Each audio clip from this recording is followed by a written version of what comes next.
चलो newspaper start. भारतीय reserve bank ने आखिरकार लंबे इंतजार के बाद रेपो दर में 25 आधार अंक की कटौती की है।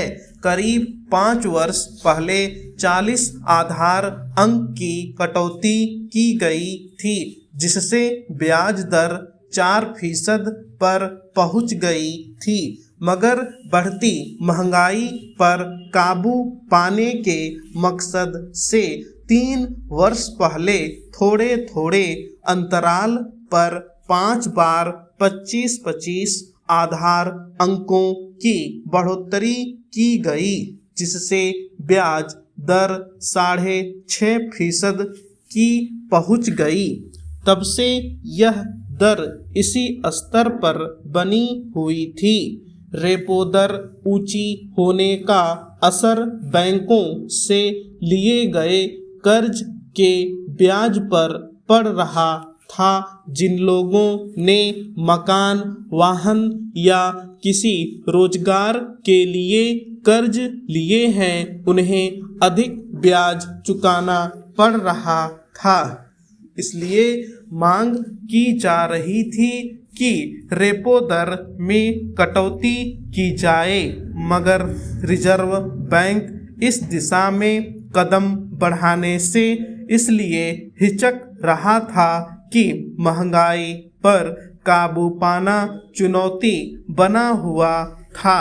अब महंगाई का रुख कुछ चीजें की तरफ नजर आने लगा है।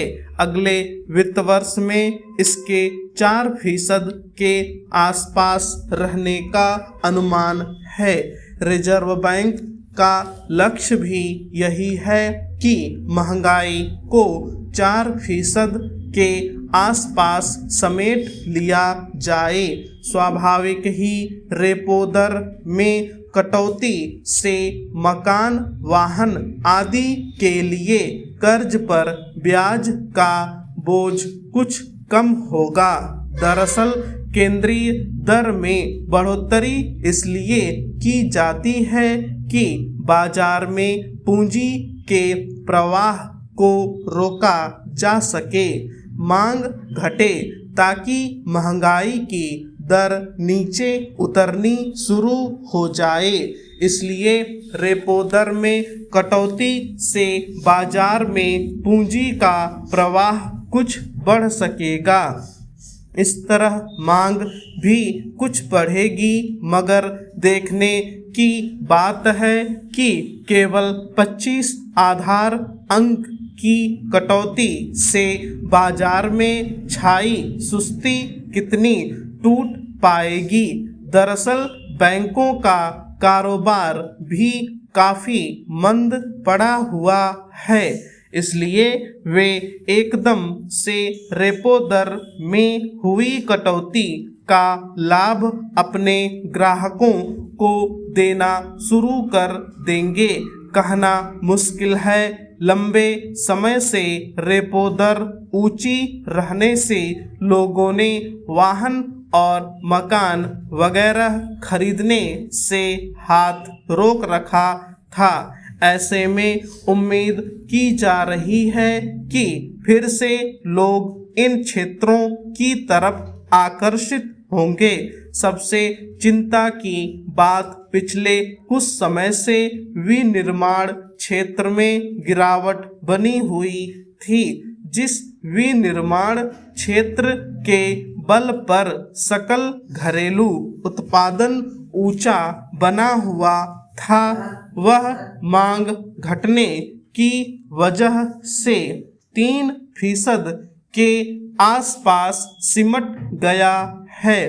तेजी से बिकने वाले उपभोक्ता उत्पाद की बिक्री पर भी बुरा असर देखा जाने लगा है। ऐसे में रेपो दर में कटौती का कुछ अच्छा असर विनिर्माण क्षेत्र पर पड़ने की उम्मीद है, मगर बाजार में छाई सुस्ती और मांग में कमी आने की वजह केवल ऊंची रेपो दर नहीं है, इसका सबसे बड़ा कारण प्रति व्यक्ति आय में कमी है।